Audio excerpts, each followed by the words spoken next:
Welcome, everybody. It is Business Monday, the small biz segment. We're here at GoLocal Live down on beautiful Way Bossett Street, looking at piles of snow beginning to melt as we get a little bit of thaw. I'm Josh Fenton. This is Leo Pollock. Leo Pollock is are you the actual king of composting in the state of Rhode Island? I don't know that I could claim that, but one of the pioneers of it. Pioneers, Rhody Gold, big brand, big compost. Talk a little bit about, give us a little overview of the company. Yeah, so my partner Nat Harris and I, who was from Newport Biodiesel, founded the company in 2013. And the goal is really to try to divert waste, food waste and other agricultural waste, turn them into products that benefit local gardeners and farmers. And so that's what we sell under the Rhody Gold brand.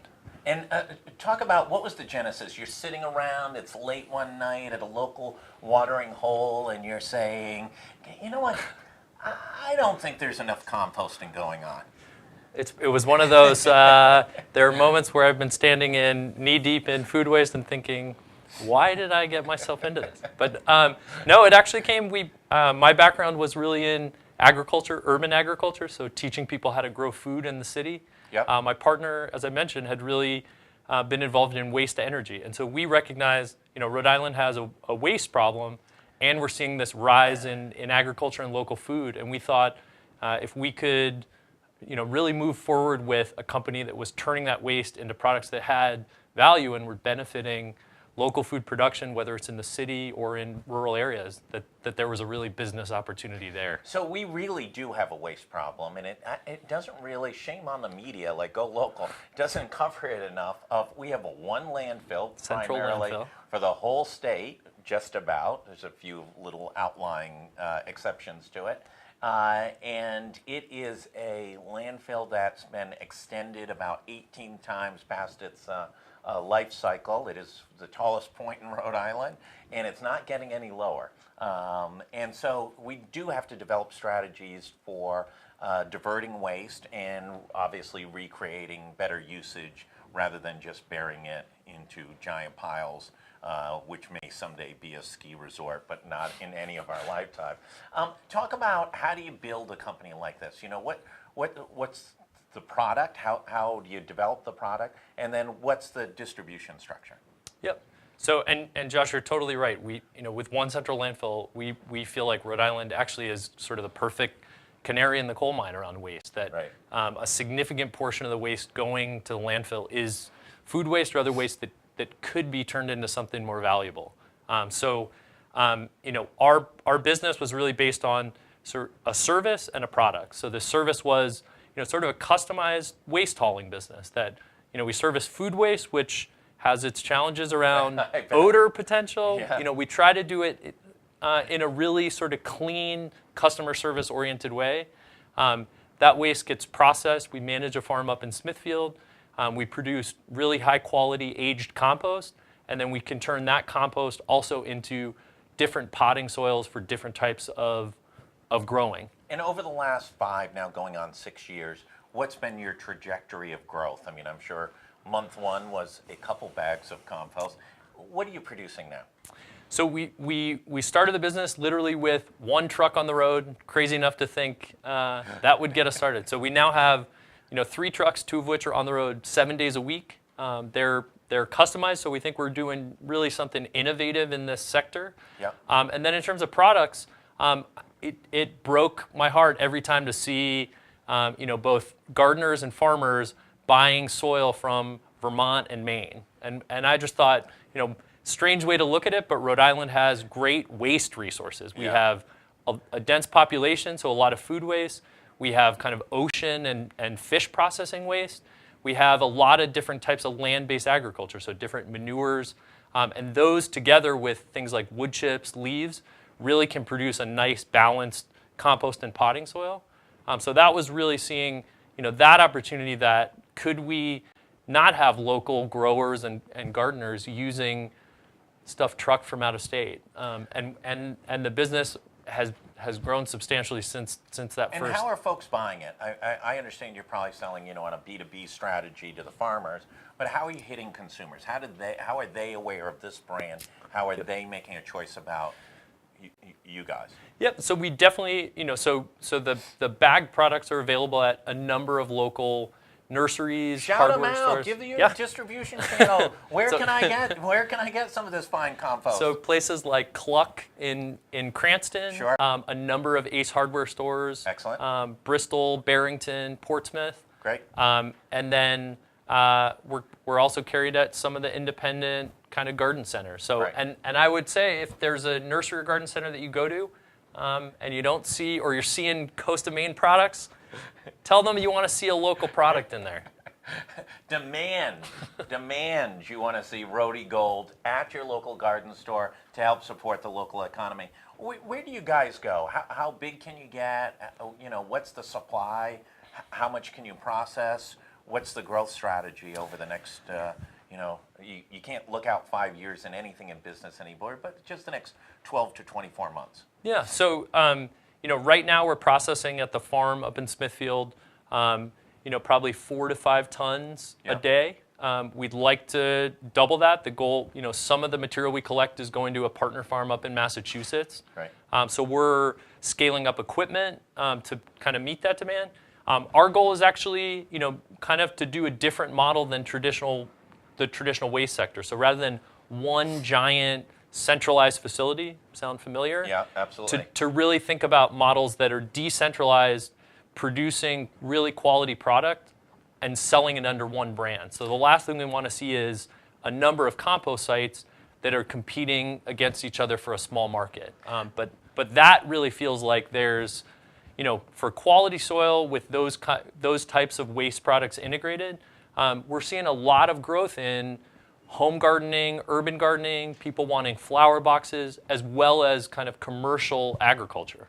And if I'm a consumer and I'm, a significant gardener, would I know the difference once utilizing this brand that this is a superior product? I mean, are my geraniums going to grow faster and healthier? They would. So I think it's very similar to food that with soil you're really feeding the soil to feed your plants. Right. So most people, if they're buying $1 bags at a generic big box store and they start using a good quality compost or good potting soil, your plants are not only going to look healthier, they're going to produce more, so more flowers, more fruit. So if you've got Al Forno's waste in your stream, Right. Are my geraniums going to have, a little more attitude than maybe my neighbors because I'm using Rhodey Gold and really it's a byproduct of the food waste out of Al Forno? That's exactly our motto is waste to gold. Do you charge more for the bags that directly come from the Al Fornos and the other upscale restaurants? I wonder if that'll be the new trend in waste will be that kind of source identification. Yeah, that's right.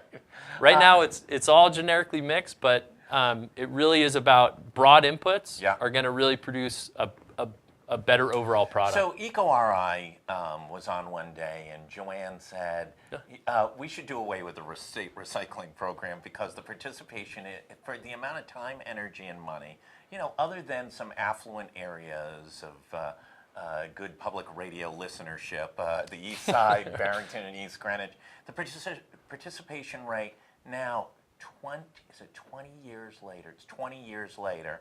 Are still really hasn't changed. It hasn't changed. You go to certain sections of Providence or Central Falls or Pawtucket, no one is participating virtually in the recycling program. Is there a better strategy to be able to really rethink the waste stream? I mean, you live the waste stream. You're thinking about the waste stream for profit. Is there a better way? We're down here. You can't find no business down here in any significant way is commercially recycling. There's no enforcement anymore. What's the way for Rhode Island or any community to think about transitioning to a more effective, both in the reducing the waste stream going to landfill, but also making it a more economically palatable strategy? It's a great question, and I think it's really at the core of sort of waste policy and I would say broadly consumer awareness that, I am a recycler of a number of products because I believe in it, but it has to make economic sense. And I think you're pointing out some of our recycling, a lot of it is, are there products that we can use and turn into something that has another value. And that's really at the core. With some of the recyclables, there really isn't. Yeah. And I think we then need to ask the question, is that worth recycling, or should we be using those products anymore? So, you know, we're not preachy here and we're not Pollyannish. We went paperless when we moved to this space for a number of reasons, and it's been, for the most part, incredibly easy. The amount of paper we produce, we still get paper in the mail and things like that, but the amount that we produce is a tiny fraction of what, you know, what's the intervention? Is it only going to happen when there's a crisis at the landfill and the clock is literally on the field and, you know, it becomes one of those great Rhode Island crises that the only time we do anything is when it's piling urgent. up on the street or something like that? How do we transition that? I mean, you've done a great job. You've made it into a business. Have you started to think about what else could you do, or you've focused on, I'm going to be the compost king, not just of Rhode Island, but of New England or the East Coast? yeah, it's, I think the reality is, that awareness is really important. For us, we work mostly on the commercial side. So we're Right. working with restaurants, institutions, the local hospitals. Yeah. But we put a lot of time and energy into that education Right. and kind of the front end, because if there's a lot of non-compostable, so if we're getting a lot of plastic and glass, that really degrades the value of the product. And Right. so for us, that education on the front end really translates to a higher product value perceived and real on the back end. And I think that's true across the board. So, I mean, in my mind, we really do have to put that energy in. And I think part of it is we need to sort of, waste needs to be something that's a little less invisible and a little more tangible of where is it going, what's happening to it, and what's the potential of it. And I think what a lot of people realize when we work with restaurants, there is some transition in terms of them figuring out how do they create a third bin. Right. So it's trash, recycling, and compostables. Once they integrate that, it's really just becomes second nature. There's this perception that it's going to be a burden, but it's the same amount of waste divided differently. Right. And once you have the system set up, it just becomes part of your normal operation. I'm sure there's some restaurateurs who care about the environmental issue, but at the end of the day, it's really about the cost, right? And you're Absolutely. saying to them, hey, listen, there's a better way to do it. It's going to save you money. Is that really what's going to take, sort of taking your learning and your applicability to the commercial restaurant industry to be the motivating factor to others in other business segments or in the consumer segment? I think so. I mean, I think there's always been this dichotomy to say, we're either doing the environmental thing Right. or we're doing the economic thing. Right. And I think that we need to find where's the overlap in those, that Right. it's not that choice. And some of that is policy driven, but most of that is, for a restaurant, 50, 60% of what they're throwing away is compostable. Right. So our pitch to them is to say, if you separate this, there is a cost for the service, but you're then reducing your trash costs significantly. Right. And so that I think is sort of the type of kind of business and environmental combination that we need to get a little better about. You worked with Commerce on an innovation grant. Talk a little bit about that. So Commerce has been really a pleasure to work with. I'm so sorry to hear that. We have these guests on. Every time I try and prod, did you have a bad experience? We try and be very fair-minded in our journalism. And unfortunately, everybody's had this wonderful experience working with Commerce. I'd like to see a little more balance of the type of folks that come over here. They were great in terms of, we're not the traditional business that is a priority for Show us your economic product, right? Here's some waste, here's some compost. But it was a great combination of, we have enough kind of plant soil understanding to be dangerous, Right. but not that kind of expertise. So we pitched an innovation voucher that basically said, University of Rhode Island as the land grant institution has these great resources in the plant science department, Absolutely. and we want to really hone our potting soils to expand sales to different types of commercial growers across New England and see that as an opportunity. So we're working this whole year to really get those mixes dialed in, side-by-side grow trials in greenhouses, and really they provided the expertise that we didn't have in-house, and the innovation voucher program was kind of a perfect fit to fund that. Rhode Island's agricultural industry is under tremendous pressure. The dairy farming industry is almost, on its last legs. Christensen just recently closed down one of the last sort of both dairy farm and delivery systems. I think it was a slow and painful death for that family who really tried, did it for 100 years. How does that impact what you're doing?